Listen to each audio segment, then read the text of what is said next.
On a crisp autumn morning, September 27th, 2011, just after 8 a.m. in Great Neck, New York, a young man walked calmly into a crowded SAT testing center, clutching what looked like a standard admission ticket and a confident smile.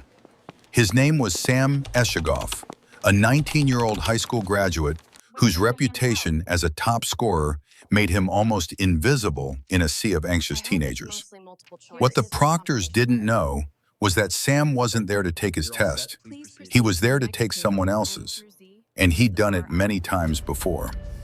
Over the next 6 hours, Sam sat through sections of critical reading, math, and writing, answering questions not for himself, but for dozens of other students who had paid him between $1,500 and $3,600 each to sit in their place. He had perfected the art of impersonation, navigating lax identity checks and procedural blind spots that the testing system trusted implicitly. By the time the last bubble was filled in and the final Scantron sheet slid into the machine, Sam's calm composure masked a deception that would soon unravel. Investigators would later describe his operation not as a one-off offense, but as a systematic exploitation of one of America's most high-stakes academic institutions, exposing deep vulnerabilities in a testing regime millions of families rely on every year. Stay with me, because the real story isn't just about one man outsmarting an exam. It's about what his actions revealed about a system built on trust and the pressures that pushed him to bend. Standardized testing in the United States has always carried a quiet authority. It does not announce itself with spectacle or ceremony, yet its presence shapes lives with remarkable force.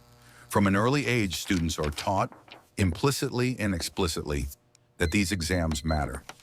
Scores become shorthand for intelligence, discipline, and potential.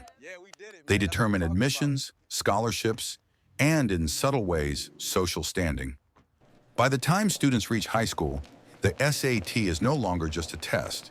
It is an institution, one that claims neutrality and objectivity, promising to measure merit in a way that feels scientific and fair. In affluent suburbs like those on Long Island, this belief is deeply ingrained. Well-kept streets, manicured lawns, and high-performing public schools form an ecosystem where academic success is both expected and relentlessly pursued. Parents speak the language of percentiles and rankings as fluently as they discuss real estate values. Test prep centers sit beside coffee shops and dry cleaners, advertising score improvements as casually as any other service. In these environments, excellence is normalized, but so is pressure. Not the dramatic, visible kind, but a constant, low hum that follows students through their adolescence. The SAT fits neatly into this world because it appears to reward effort and intelligence alone. It presents itself as secure, standardized, and immune to manipulation.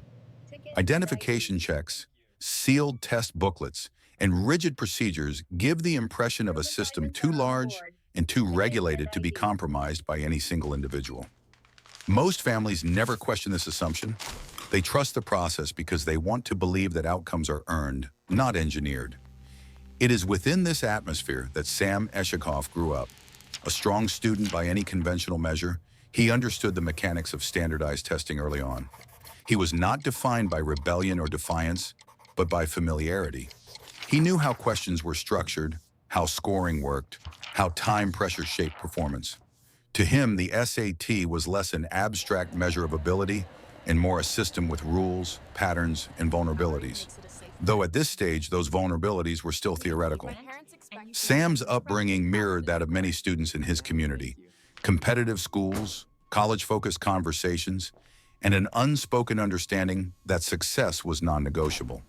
There was little room for failure, but also little encouragement to question the structures that define success. High scores were praised, not examined. Results mattered more than process, and consistency was taken as proof of integrity. What distinguished Sam was not a desire to cheat, but an unusual level of comfort inside the system itself. While others experienced the SAT as a source of anxiety, he experienced it as a puzzle. The environment of test centers, rows of desks, fluorescent lighting, Proctor's reading from scripts felt predictable rather than intimidating. The rigidity that unsettled most students reassured him. Predictability meant control. This chapter is not about action, because at this point, nothing overtly wrong has happened. Instead, it is about conditions, about how trust accumulates inside institutions and how familiarity can quietly replace scrutiny. The SAT's authority rested not just on rules, but on collective belief. Everyone, from students to parents to administrators, assumed the system worked because it always had, or at least because it was designed to. In Long Island's academic culture, high achievement was common enough that it no longer drew attention. Exceptional scores did not prompt investigations, they prompted congratulations. Tutors, prep books, and practice exams blurred the line between preparation and performance. Improvement was expected, even dramatic improvement. When outcomes aligned with expectations, few people asked how they were achieved. Sam absorbed this logic naturally. He did not see himself as an outsider looking to break in, but as an insider who understood how things function. He learned what proctors noticed and what they didn't. He observed how procedures were followed more out of habit than vigilance. None of this immediately suggested wrongdoing. It was simply knowledge accumulated through repetition. The broader system encouraged this kind of passive oversight. Testing centers were designed for efficiency, not suspicion. Proctors were often underpaid, overworked, and trained to follow checklists rather than exercise judgment. Identification checks existed, but they relied on surface-level verification. As long as paperwork matched expectations and no obvious disruption occurred, the process moved forward smoothly. Meanwhile, the stakes surrounding the SAT continued to rise.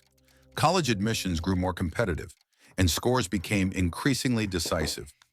Families invested thousands of dollars in preparation, viewing it as a rational response to an unforgiving system. Success stories circulated quietly.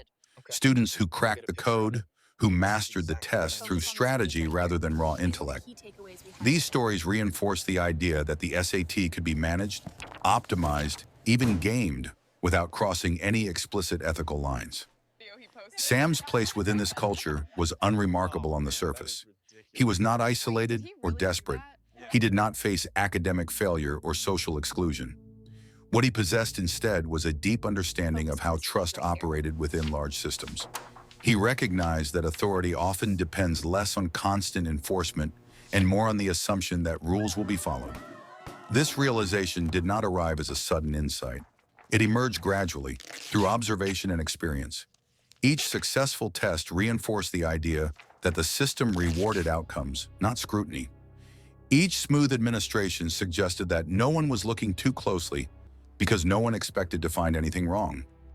By the end of this chapter, the groundwork has been laid, not for a crime, but for a possibility, a system built on trust, an environment saturated with pressure, and an individual who understands both intimately.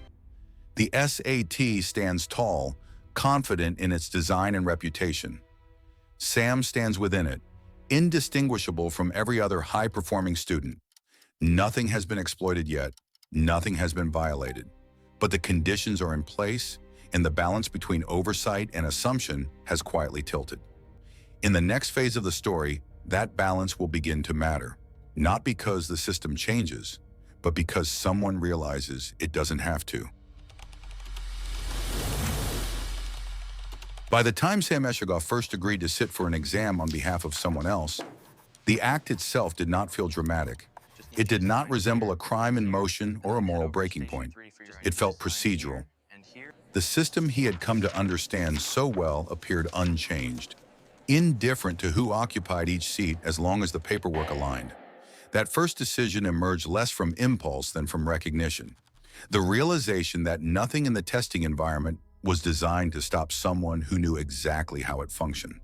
The earliest requests came quietly, passed through personal networks where high scores carried social currency. A friend of a friend, a student struggling under parental pressure, someone willing to pay for certainty in a process defined by uncertainty. Sam approached each request analytically. He evaluated logistics, timing, and risk with the same calm he applied to test questions. There was no urgency, no visible fear. The SAT centers looked the same everywhere. Fluorescent lighting, Standardized desks, proctors reading from laminated instructions, consistency bred confidence. Identification checks, often cited as safeguards, proved superficial in practice. Proctors compared names, glanced at photographs, and moved on. The pace of administration mattered more than verification. No one lingered. No one challenged familiarity. Sam learned that compliance mattered more than authenticity. As long as he behaved like a legitimate test taker, the system treated him as one. The process rewarded predictability, not suspicion. What began as isolated favors soon revealed a broader demand. Standardized testing had become a bottleneck, and bottlenecks create markets. Families with resources sought advantages that remained invisible on paper. Sam did not advertise. He did not recruit. Requests found him naturally, drawn by reputation and results. Each successful exam reinforced the perception that the arrangement was safe, even rational. The system continued to operate smoothly, offering no feedback that anything was wrong. Repetition transformed risk into routine. Traveling to different test centers became logistical rather than nerve-wracking. Suburban schools in New York gave way to sites in neighboring states, each following the same procedural script. The sameness was striking. Different buildings, different staff, identical oversight. Sam adjusted details carefully: appearance, documentation, scheduling. But the core experience never changed. The system's uniformity worked in his favor, reducing uncertainty with every repetition. Money entered the equation gradually, altering the dynamic without altering the method. Payments reflected stakes rather than guilt. Families paid not for deception, but for outcomes. Scores arrived weeks later, detached from the moment they were earned, reinforcing emotional distance. Success felt abstract. There were no immediate consequences, only confirmation that the system accepted what it was given. Each transaction validated the previous one. Emotionally, the process remained restrained. Sam did not experience exhilaration or panic. He experienced efficiency. The exams were tasks to be completed, environments to be navigated. Ethical boundaries blurred not because they were crossed recklessly, but because they were never actively confronted. The absence of resistance made it easier to believe the system itself bore responsibility for its vulnerabilities. Proctors rarely deviated from instruction. Their role was administrative, not investigative. They managed time, distributed materials, enforced silence. Judgment was not part of the job description. Sam observed how authority diffused across layers of bureaucracy, leaving no single person accountable for suspicion. The system trusted that no one would attempt what he was doing. That trust became its defining weakness. As the operation expanded, it remained oddly quiet. There were no visible signs of strain, no close calls dramatic enough to register as warnings. Success normalized deception. The more often it worked, the less extraordinary it felt. What might have once seemed unthinkable became procedural, folded into a routine governed by calendars, travel, and preparation. Yet beneath the calm, something shifted subtly. Scale introduced complexity. Patterns emerged: similar handwriting styles, consistent performance curves, overlapping schedules. These were not immediately alarming, but they existed. Sam remained focused on execution, not reflection. The system still functioned. Payments still arrived. Scores still validated the effort. The absence of immediate consequence created the illusion of permanence. By the end of this phase, the operation was no longer defined by individual choices, but by momentum. Demand sustained it. Procedure protected it. Familiarity disguised it.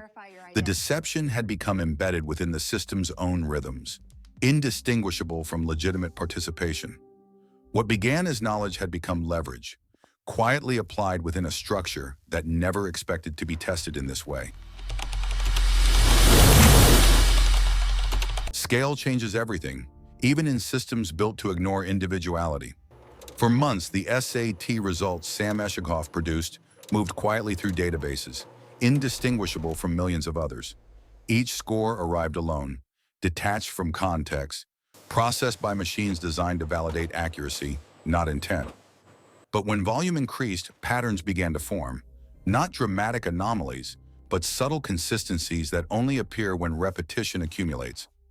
The system had not been built to look for one person behind many outcomes. Yet human behavior has a way of leaving traces. It started with handwriting. Answer sheets from different testing centers, submitted weeks apart, showed striking similarities in pressure, spacing, and rhythm. On their own, they meant nothing. High-performing students often share disciplined habits, but combined with unusually consistent score profiles, they formed a quiet statistical irregularity. Numbers that should have varied slightly did not. Performance that should have fluctuated under different conditions remained steady. The system noticed not because it suspected fraud, but because it was designed to flag anything that deviated too cleanly from expectation. Investigators entered the picture without urgency. This was not a criminal hunt, but an audit. Data analysts reviewed clusters of results, tracing timelines and locations. Test centers in New York appeared alongside ones in neighboring states, connected by improbable scheduling overlaps. No single data point confirmed wrongdoing, but together they suggested coordination.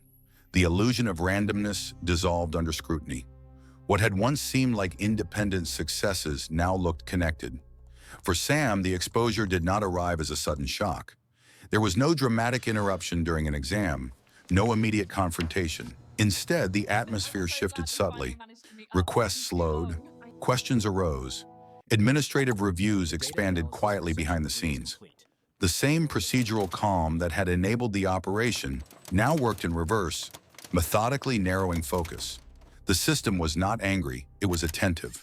When investigators reconstructed the timeline, the scope became clear. Dozens of tests, multiple states, years of activity. The narrative changed from isolated misconduct to systemic exploitation. This shift mattered. The case was no longer about individual students seeking help, but about a single actor navigating institutional trust repeatedly and successfully. The focus turned to how it had been possible at all. Emotionally, the collapse of invulnerability was understated. There was no panic-driven unraveling, only the slow realization that familiarity had bred overconfidence. The same predictability that made the system easy to navigate had also made it legible when someone chose to look closely. Sam had relied on the assumption that no one would ever connect the dots. That assumption, more than any procedural gap, proved fragile. Authorities approached the case with restraint. They documented rather than dramatized. Evidence replaced speculation. The story that emerged was less about intent and more about process. How identification protocols prioritized efficiency. How proctors were trained to enforce silence, not suspicion. How decentralized oversight created blind spots large enough for a single individual to move through repeatedly without detection. As details became public, reactions followed a familiar pattern. Shock gave way to rationalization, then to discomfort. Families questioned the fairness of outcomes they had trusted.